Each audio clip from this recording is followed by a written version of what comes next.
Hey everybody, one negative with the hammock is there's a little bit of a learning curve to them. You get in the hammock and you try to lie asymmetrical to find that flat lay, and you're still just not comfortable to sleep overnight in them. In this episode, we're gonna look at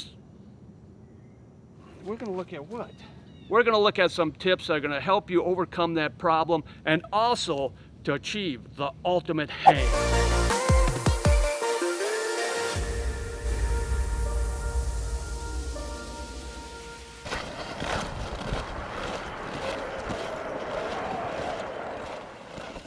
Before we get started, I like to say always do what works for you, but not having an open mind and trying new things, experimenting with new things to find out what really works for you would be foolish.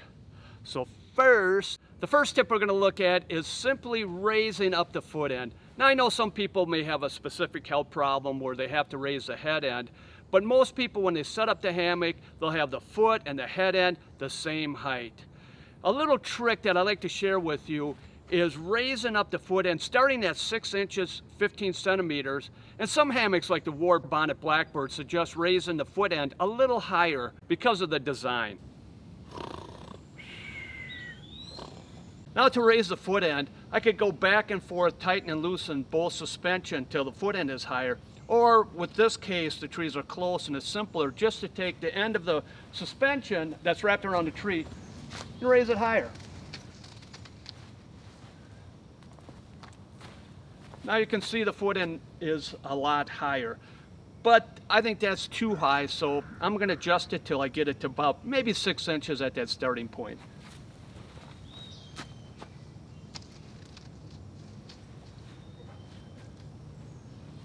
Let's see. Here. That's about 6 inches.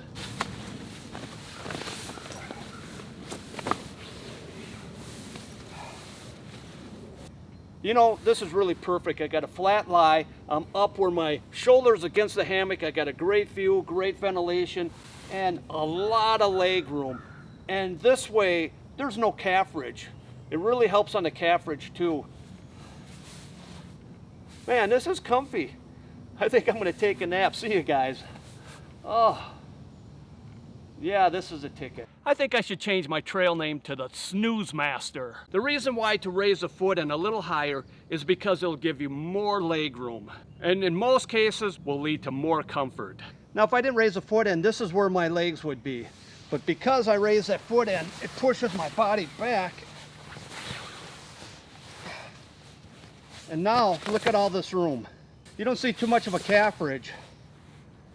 Instead of being up there, I'm down here where there is ample room.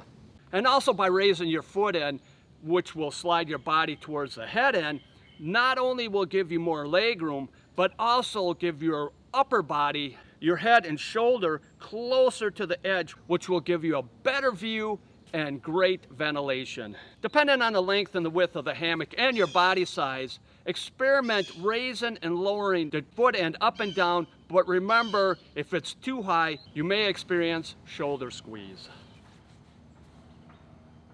I can't take a snooze in this. For hammocks under 10 feet, which are for children, this tip may not work because they're too short and too narrow. I highly recommend never buying a hammock under 10 feet. And if you're not sure when you go to look for a hammock to get a 10-footer or 11-footer, I always recommend go for the longer, the 11-footer. You'll be more comfortable, and you can't go wrong. Now, one thing I forgot to mention is that the first two tips are for a gathered-in hammock, which leads us to the second tip, and that's adjusting the sag in your hammock. Some hammocks will have a high sag, and some hammocks will have a low sag, like the ones from Dream Hammock, which some people claim to be the most comfortable hammock. Very interesting. Let's look into this. Now, to adjust your hammock, you're going to need a Ridgeline. Not any Ridgeline, but an adjustable Ridgeline, also known as a whoopee sling Ridgeline. If your gathered-in hammock does not have a Ridgeline, I highly recommend getting one. Not only to protect your hammock from a low-angle suspension hang, and not only to hang a Ridgeline organizer or some type of stuff sack to store your items above you, or a flashlight, or a hang time phone holder. in which you can watch the adventures with the Marine. Really lucked out. It was supposed to rain today. Now with an adjustable Ridgeline, you can adjust that sag in the hammock to find that perfect comfort zone. And if you're thinking about getting a Ridgeline or an adjustable Ridgeline, you have to know the starting point as far as the length of the Ridgeline to put on your hammock. And that is 83% of the length of your hammock. For an example, if you have an 11-foot hammock, that would be 110 inches, which is 280 centimeters. And if you have a 10-foot hammock, that length of that Ridgeline would be 100 inches, which is 254 centimeters. Boom, not bad. Now that you have a Ridgeline on your hammock and you found that starting point, 83% of the length of the hammock for the Ridgeline, now it's time to adjust it, to experiment, and to see which sag works best for you. And to give you a deeper sag, you take that tag end on the whoopee sling Ridgeline and you pull that tag end and it will tighten the Ridgeline and it'll give you a deeper sag. Get in it, try it out, see what you think.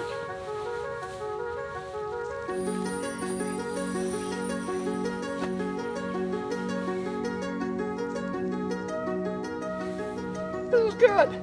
I like this one.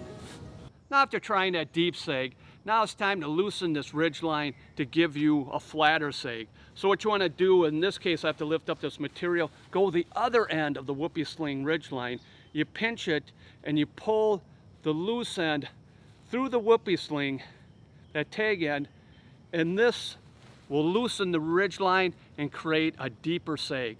Get in that, see what you think, and explore and experiment and have fun. I think I like the deeper sag than the flatter sag, but that's me, that's my personal preference. But I'm going to experiment a little bit more to make sure to dial in to really find that sweet spot. And I suggest that, just don't do it twice. Keep moving around, experiment, and you can find a great sweet spot, a great lie in this hammock. Yeah, I think a little bit deeper would be better. Now the Ridgeline or these whoopee sling Ridgelines are easy to put on. On each end there's a loop. So what you do is you go to the end of the hammock, you unloosen the continuous loop, and feed the loop end of the Ridgeline through the continuous loops. It is that simple. Now I'll put a link down below where you can get these continuous Ridgelines or the whoopee sling Ridgelines. They're right around 10 American dollars. They're not too bad, pretty cheap. Cheap, cheap, cheap. Now the next tip might sound a little goofy to some, and some people may be a little upset, so bear with me as I explain. Now, most people will sleep on their side, 74%, and I am one of them. And they say that most people will sleep on their stomach because of snoring issues, which lead to sleep apnea. Now this tip is for the side sleeper and for some stomach sleepers that don't suffer from sleep apnea. And that is sleeping on your back. And again, I'm a side sleeper, but when I'm in the hammock, I sleep on my back. And this is why. After a long day of hiking, my body is sore. And after a night in the hammock, my body is rejuvenated and I'm ready for that next day of hiking. And the reason is, which I mentioned in past videos, is that the fabric conforms around your body, leaving no pressure points. Back sleeping can relieve back pain and to keep your spine aligned in this position. And sometimes elevating your legs can help relieve some of those pains. Because I'm a side sleeper and I'm lying on my back in the hammock, it takes me a while to fall asleep. So what I do to get more comfortable while lying on my back is to move my legs by bending my knees and lying it against the fabric. I may switch to the other leg.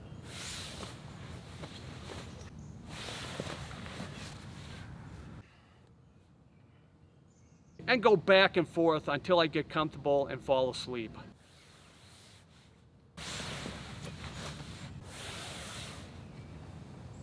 I'll wake up in the middle of the night to go to the bathroom. And when I get back in that hammock to lie on my back, I fall asleep right away.